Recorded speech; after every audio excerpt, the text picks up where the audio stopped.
The season already feels like early summer, and during the day, it's a bit warm. My daughter, Annabelle, goes to school energetically every day, and recently, we received a letter from the school advising us to send her with a water bottle.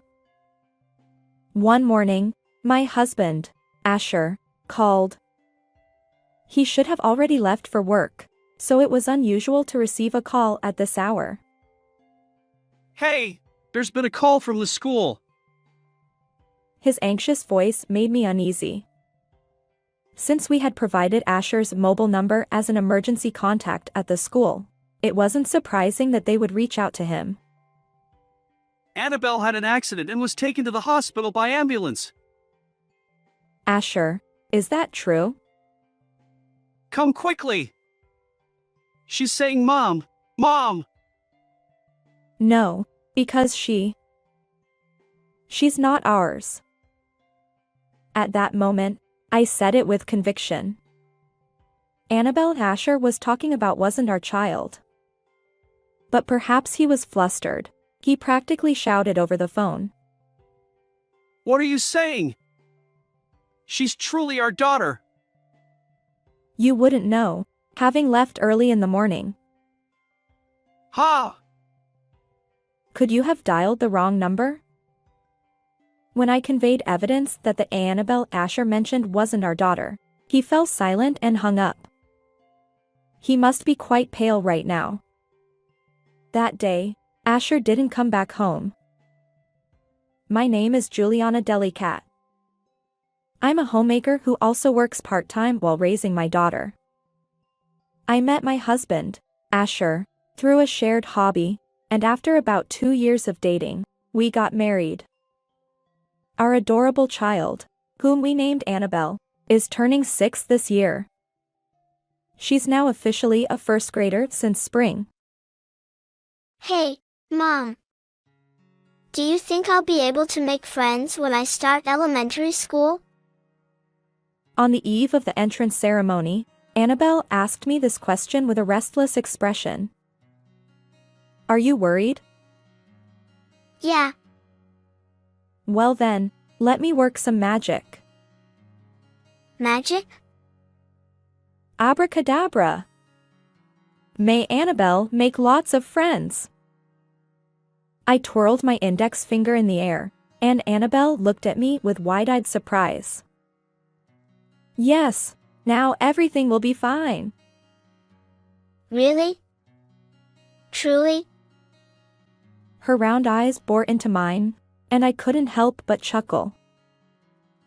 Yeah, truly fine. Now, it's time to sleep. We wouldn't want the magic to wear off. With a mischievous tone, I said that, and Annabelle dashed off to her bedroom, exclaiming, "Wow." Her adorable yet amusing reaction made it hard for me to suppress my laughter. Glancing at the clock, I realized it was already past 11 p.m. Will Asher and Annabelle cross paths today? The thought made me sigh. Although we live together, Asher, Annabelle, and I, we haven't been seeing each other much lately. Asher works from early morning until late at night, and he usually returns home after Annabelle is asleep. Only Asher's portion of dinner sits on the living room table.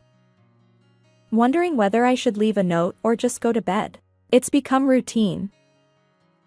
Maybe I should sleep now. I have to wake up early tomorrow.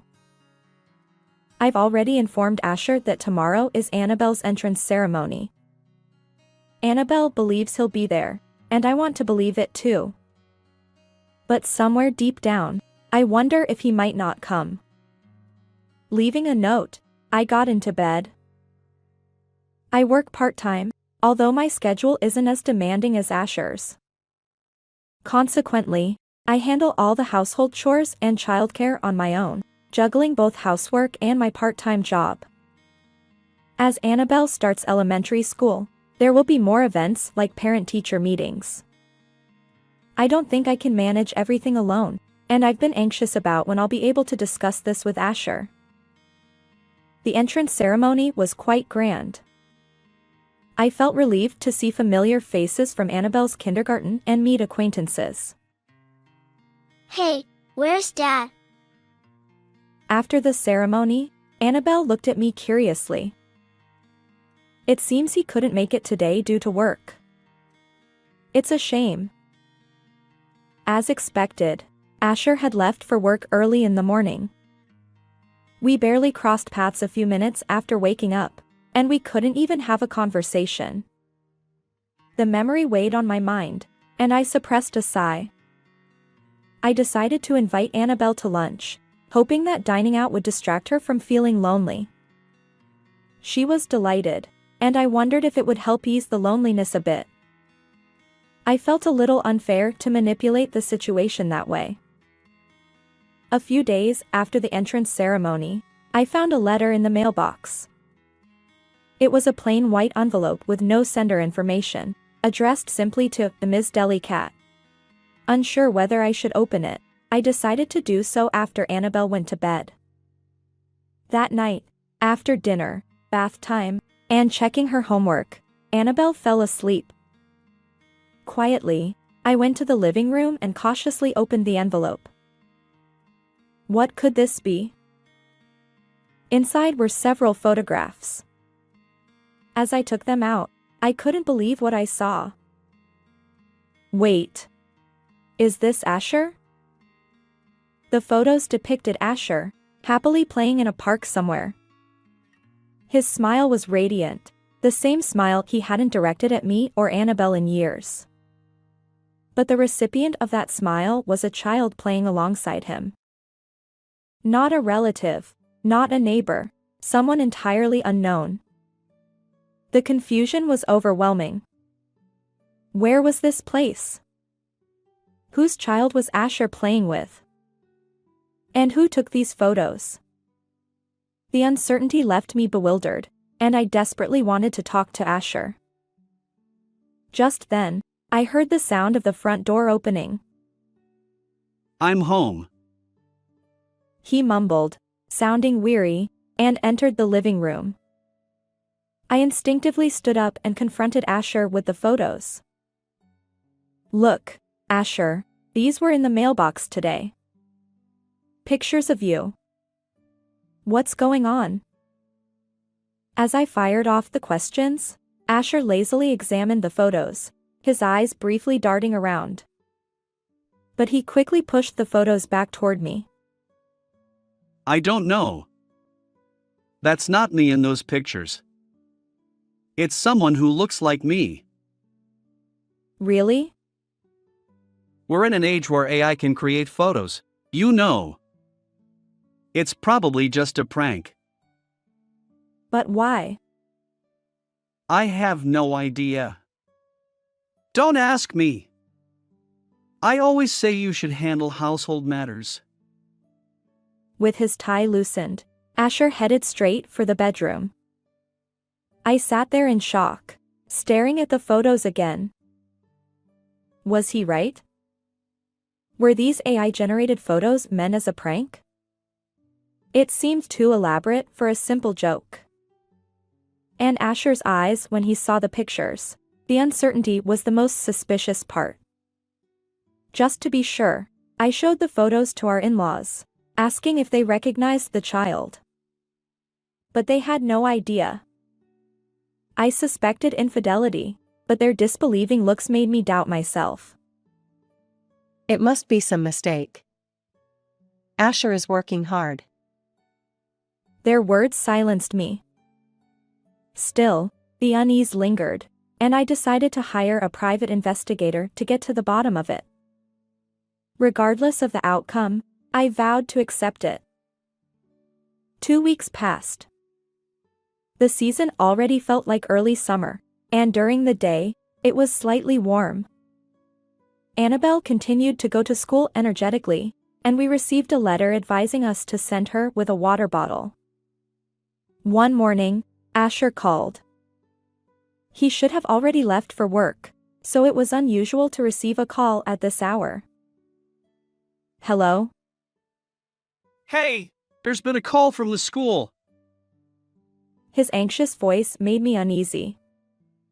Since we had provided Asher's mobile number as an emergency contact at the school, it wasn't surprising that they would reach out to him. Annabelle had an accident, and she was taken to the hospital by ambulance. Is that true, Asher? Come quickly! She said, Mom! Mom! I don't want to go. She isn't ours. At that moment, I said with conviction that Annabelle Asher was talking about was not our daughter. He must have been flustered, shouting over the phone. What are you saying? She's truly our daughter. Our Annabelle is home today, taking a sick day from school because she caught a cold. Ha! You wouldn't know since you left early this morning. What?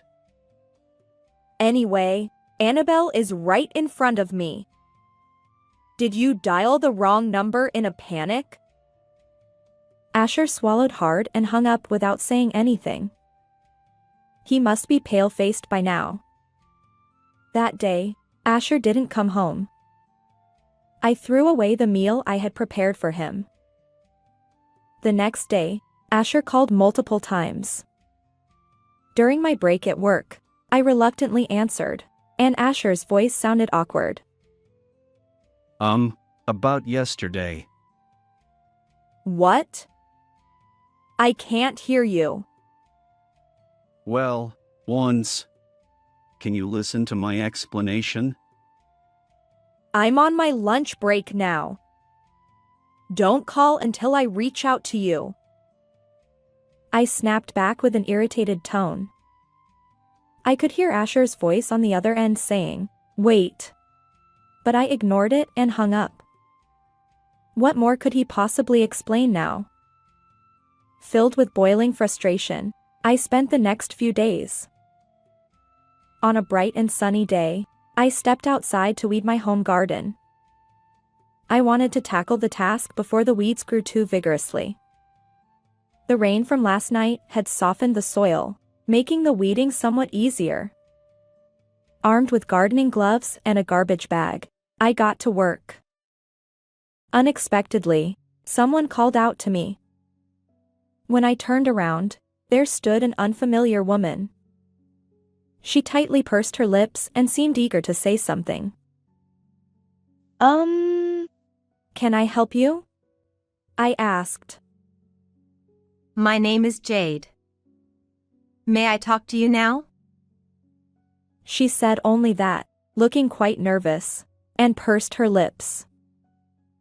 Yes. Standing here is not good either, so please come inside, I said, suspicious but inviting her into the house. I led her to the living room and served coffee, and Jade began to speak. It's about Asher. What? I couldn't comprehend the situation, and my mind was in turmoil. Please let him liberate. The situation left me bewildered, my thoughts in disarray. Liberate him? Are you talking about some religious matter? I was puzzled. No. Jade said firmly. Until now, I've endured it, but after this incident, I thought it was about time we lived as a family. Annabelle is waiting too. Wait a moment. Before that, how do you know the address here? Asher's driver's license had this address. I was getting more confused. By seeing Asher's driver's license, what do you mean? And what do you mean by this incident? As I expressed my bewilderment, Jade seemed surprised and taken aback. Asher and I are dating with marriage in mind. You know about Annabelle being taken to the hospital after an accident recently, right? Hearing that, I realized it was about the incident when Asher called by mistake the other day. Could that child at the time be her daughter, Annabelle? As I blinked in surprise, Jade also wore a puzzled expression. Huh? But you're his older sister, aren't you? You know, right? His older sister? You mean I'm Asher's older sister? That's what Asher told me. Feeling that something was off, I decided to start by understanding the relationship. Apologies, but I am Asher's wife. Annabelle, who just started elementary school, is our daughter. Huh? You're joking, right?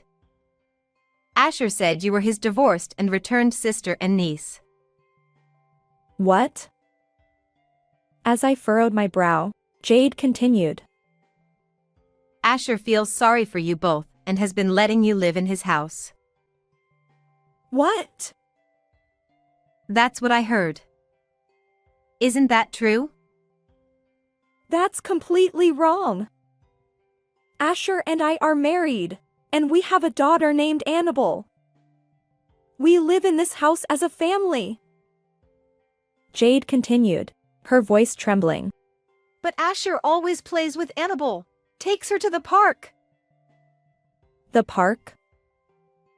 I recalled the photo in the envelope that had arrived in the mail. She had taken that picture.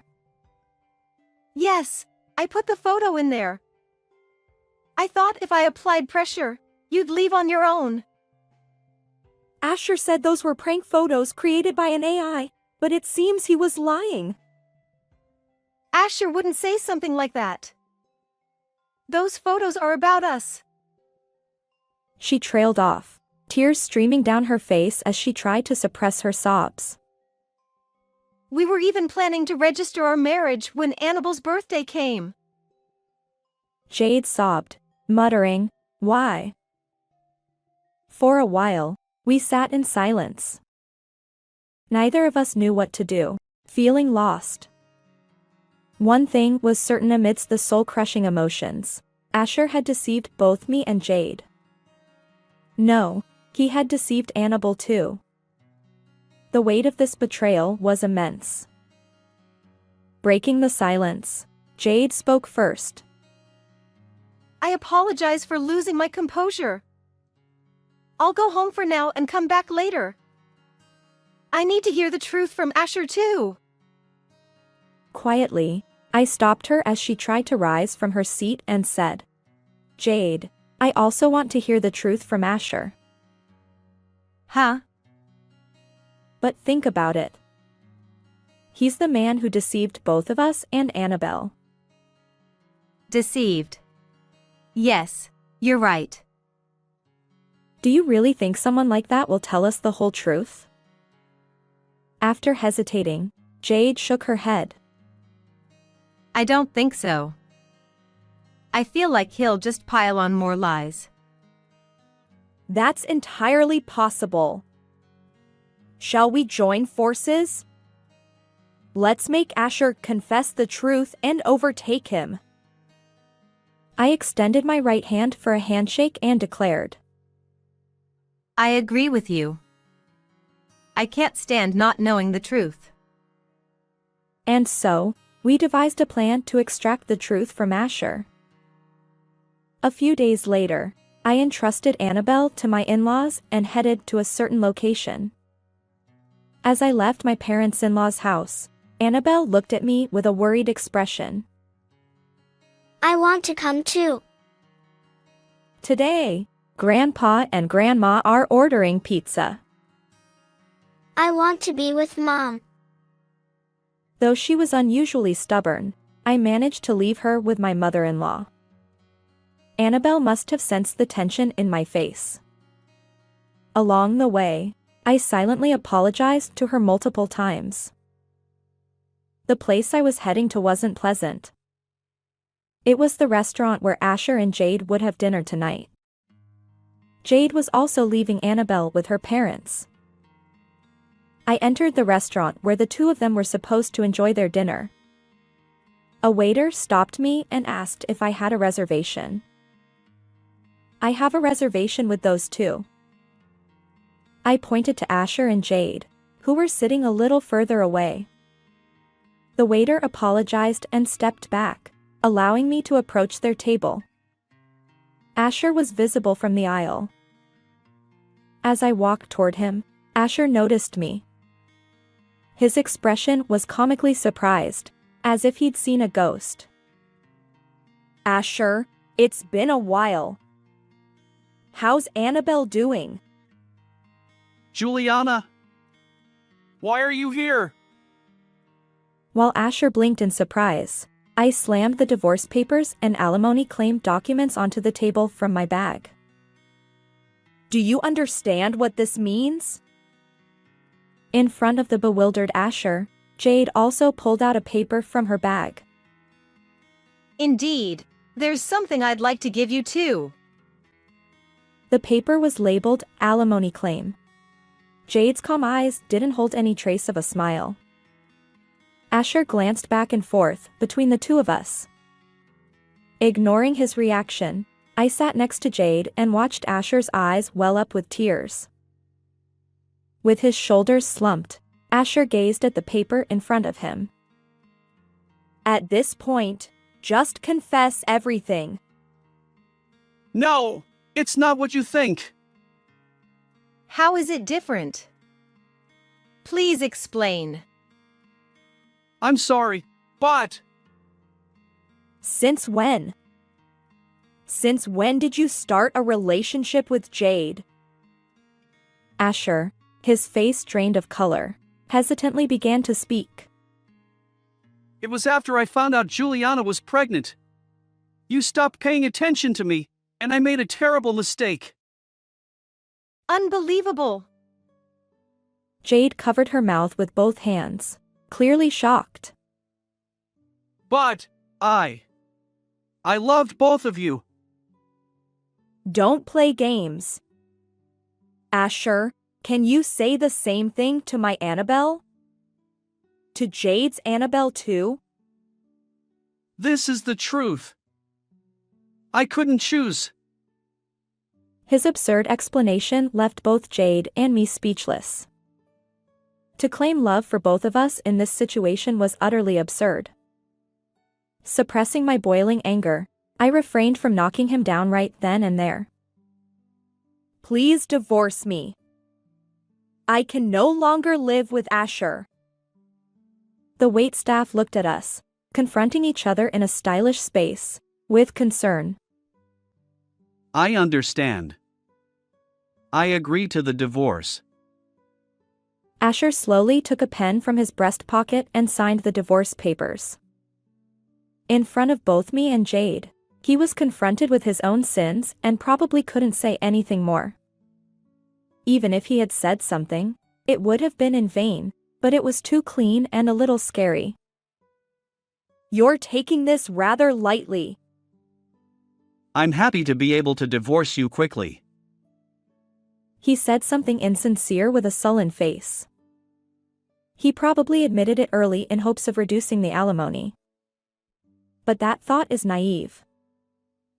Just so you know, I won't agree to a reduction in alimony. What? What are you talking about? You're well aware that you've been leading a double life with me and Jade, having affairs with both of us. I pulled out an envelope with the results of the investigation from the detective agency. Jade's child and our Annabelle are in the same grade. Isn't that strange? You hired a detective agency? You doubted me. The day the photos were sent, you told me to take care of the house and left everything to me. Asher was speechless under my fierce demeanor. You were always playing the father at either house when I was pregnant and when Jade was pregnant. This is a huge betrayal, don't you think, Asher? Please settle things properly. Asher was at a loss for words and nervously looked over the amount on the invoice. Both were very high amounts. Afterward, Asher repeatedly apologized to me and Jade, trying to get a reduction. However, his actions were malicious, and when we refused to lower the alimony, he became quiet. The waitstaff and other customers looked on with concern as Jade and I left the restaurant together. Asher was still sitting there, crying and shrinking. When I walked back briskly, I felt a sense of relief and naturally smiled. I filed for divorce the next day. There's no time to indulge in sentimentality, like being single again. I still have to clean up the house where I lived with Asher. I packed all of Asher's used dishes, towels, toothbrushes, etc., into trunks and cardboard boxes and sent them to his parents' house.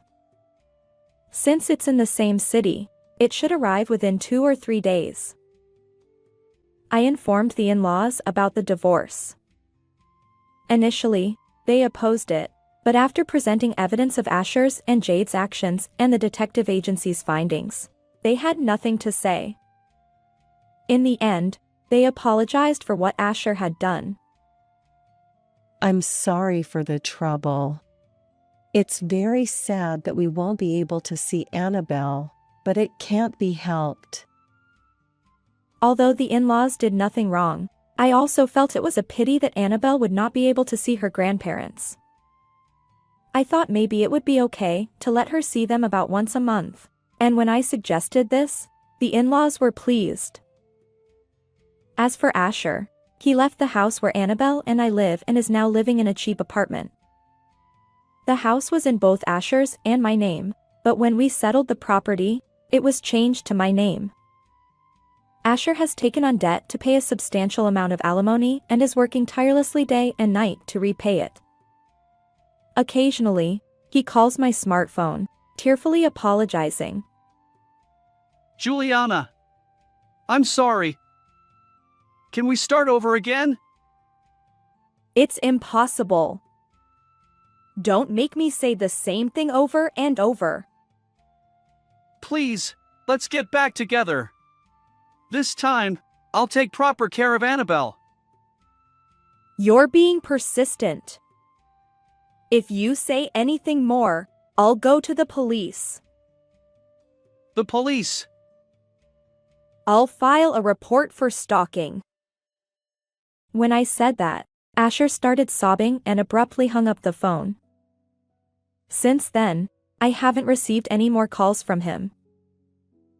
I heard later that Jade had also received similar calls several times. Asher, to be clear, it's a nuisance. Please don't call anymore. Jade said that firmly. Even you, Jade. If you call again, I'll go to the police. With that, Jade hung up the phone. I imagine she was pursing her lips tightly, just like when we first met. Since then, she hasn't received any more calls from Asher either. Now, it seems that Jade and her daughter Annabelle are living together, occasionally visiting her parents' home as well. And she has started to meet with me and my Annabelle. Today, we are planning to visit Jade's house, and Annabelle and I are on our way there by train. Hey, Mom, it's exciting, isn't it? Yes, make sure to get along well. Sure, leave it to me. Annabelle, who has perhaps learned this at school, puffs out her chest and says such things, which is a bit reassuring. Jade lives in the next town over, about a 10-minute train ride away. That park is also near Jade's house. It's something I don't quite see in my neighborhood. I met her through a strange twist of fate, but now she's become a mom friend with whom I can talk about anything. Maybe it's because we both liked the same man. As I think about this, the name of the station we need to get off at is announced on the train. Annabelle, we're getting off at the next station. Okay. Annabelle smiled excitedly. When we got off the station, I received a message from Jade. Juliana, have you arrived at the station yet? I have. I'm just outside the ticket gates. Perhaps because it's daytime, there aren't many people walking around. I hold Annabelle's hand with one hand and my smartphone with the other, looking around once more. We were supposed to be picked up at the meeting place, but I don't see anyone who looks like they're waiting. Oh, Mom, over there. Suddenly, Annabelle pulled my hand. Surprised, I turned in that direction, and there were Jade and her Annabelle. Jade was holding a parasol, giving off a cool impression. Sorry to keep you waiting. I just got caught at that traffic light. It's okay. We just got here. We started walking towards the park. As we talked, it felt as if we had known each other for a long time, a sense of nostalgia and closeness emerging. It seemed the same for Annabelle's, who were holding hands and frolicking despite having just met. Be careful not to fall, Annabelle! Annabelle didn't seem to hear me and kept walking ahead. She must have been looking forward to this a lot. My Annabelle is so happy too. Yeah. It's good that they get along so well. Since the trouble with Asher, both Jade and I have been frequently reminding our Annabelles about one thing: not to betray others. Betrayal hurts those who trusted us and can cause sadness. And sometimes, that lost trust cannot be restored. Of course, it's a bit of a difficult concept for the Annabelles right now. But it's something I want to teach them, even if I have to repeat it over and over. Don't worry, they'll surely understand one day. Yes, they will. As we talked, we were almost at the park. Across the traffic light in front of us, the park came into view. It wasn't clear from the photos, but there was grass and playground equipment, and it seemed quite spacious. It looked like we would be playing tag and returning home exhausted today. Mom, I can see the park. Despite my worries, Annabelle's eyes were shining. With our teachings in her heart, she will surely grow up freely. No, she is already growing up, without a doubt. How did you like this story? Please remember to subscribe to the channel. See you in the next video.